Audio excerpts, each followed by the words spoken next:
everyone, I'm Jay. And I'm Sean. And today we're reviewing Capone.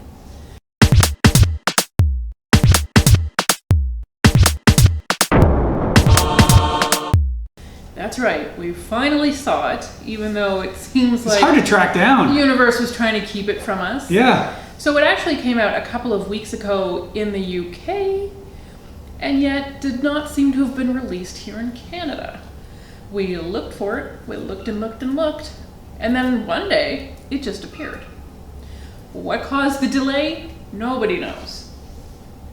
But there you have it. Was it worth the wait? No. No, No, it wasn't. You know, it's not good. It was really too bad, but that was not a good movie, guys.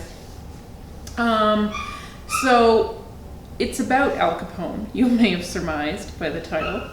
But it is not a fun swinging gangster movie. It is Al Capone in his final years.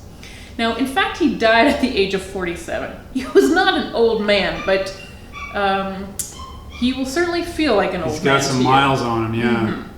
So he has just spent 10 years in prison on tax evasion charges.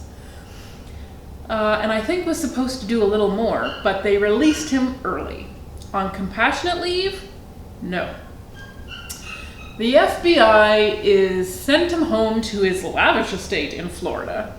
So despite the fact that they have seized his assets, he still seems to be doing pretty well.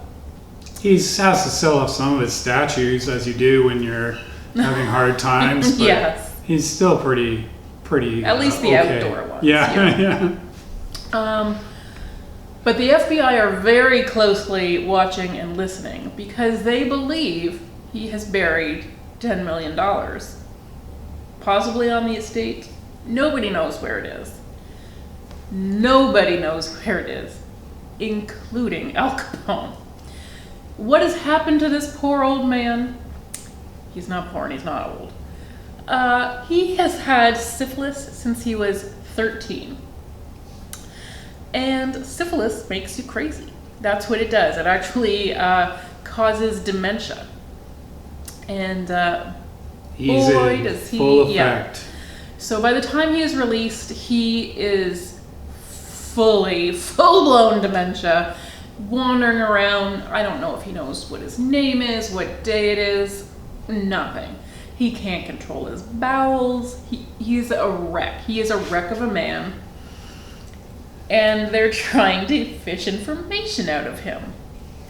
And the FBI is super shady. Need I even say that? Probably not. But they're sending in psychiatrists and all kinds of, even old associates on fishing trips, trying to get this information extracted from somewhere in that brain, which is no longer functioning the way a brain should. It's rough. And he's just walking around mumbling. Yeah, who better to cast in a mumbly role than Tom Hardy? Why are we doing this? He's a good actor. Don't give him these things. And why is he taking these things? I don't get it. Yeah, I mean, he's already been in the gangster genre quite a lot. This wasn't, I don't even want to say a great role for him. It wasn't a great role for anyone. I think that there were definitely problems with the script. There are definitely problems with the directing and the editing. But I can't imagine that this was a smart role for him. Anyways, he is under a lot of prosthetics, perhaps more than was really necessary, because they don't really transform him into Al Capone. No, he still looks like Tom Hardy, just Tom Hardy heavily made up to be older. Mm-hmm. And not, again, he's only supposed to be 47. It's not like an old man, except for he is ruined. Functionally an old man, but yes.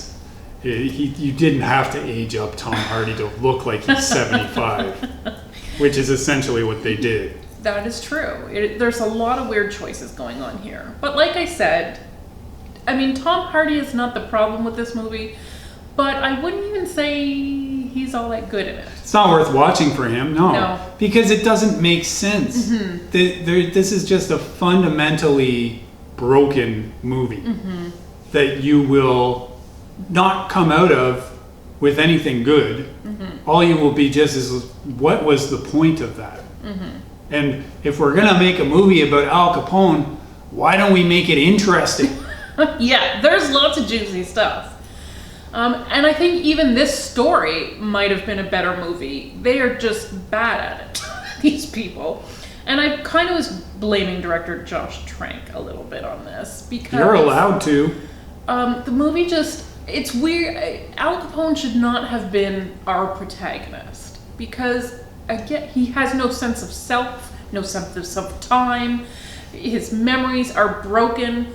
The things that he is thinking, we see flashbacks, for example, but we don't know what is true and what isn't because he's so addled. He doesn't know whether it's true. He doesn't even know if those things are happening in real time or if it's a dream, or he doesn't know any of those things. So we don't know any of those things.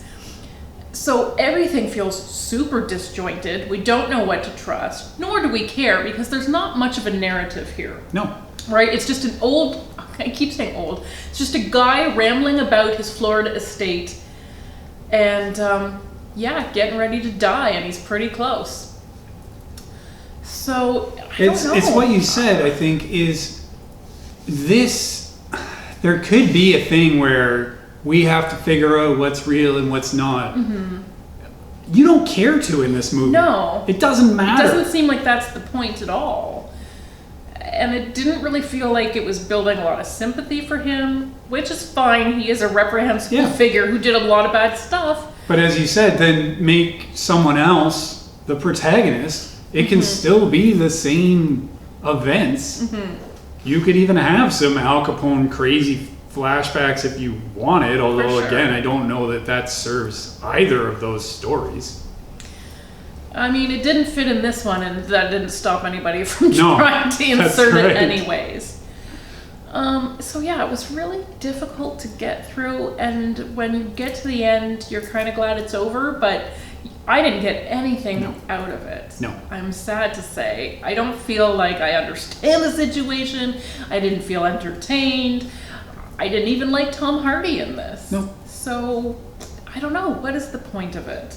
Yep. I feel like it was a super missed opportunity. It was like a lot of things went wrong. It's got a good cast. Yep. It's not just Tom Hardy. Mm-hmm. But here we are. Kyle MacLachlan didn't save the day. Linda Cardellini didn't save the day. But again, we actually see... Not even Matt Dillon. No. Not even Matt Dillon. Thank you for even throwing that in. That is important to enumerate. But we don't see enough of any of these people to even establish who really they are to him, because we don't see anything from before this. So we have no idea what these relationships really are. I think we've worked some stuff out ourselves, but the movie does not help you on that account at all. No. So, yeah. Just a miss all around. Honestly, there was like a tiny fraction of a scene that I thought that was the only good part of the movie, is when we see him walking around with a gold-plated Tommy gun. He is smoking a carrot. He's not allowed his cigars anymore, so they give him a carrot. That's Kyle MacLachlan's advice. Yeah, thanks a lot, Kyle MacLachlan. He's wearing a diaper with no pants. The diaper looks droopy / full. Yeah. And he's got sort of a pinstriped pajama top on. He doesn't know where or when he is, but he is armed and even more dangerous probably than the young and ruthless Al Capone. Absolutely.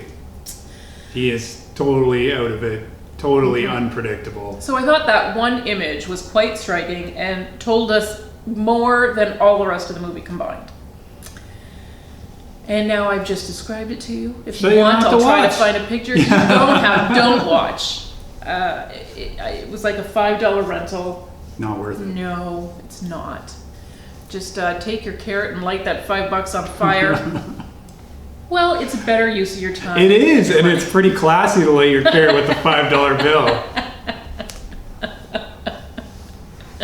That's right, I'm a classy lady. Yeah, your friend Abraham Lincoln. Ooh, and my other friend. Oh, help us.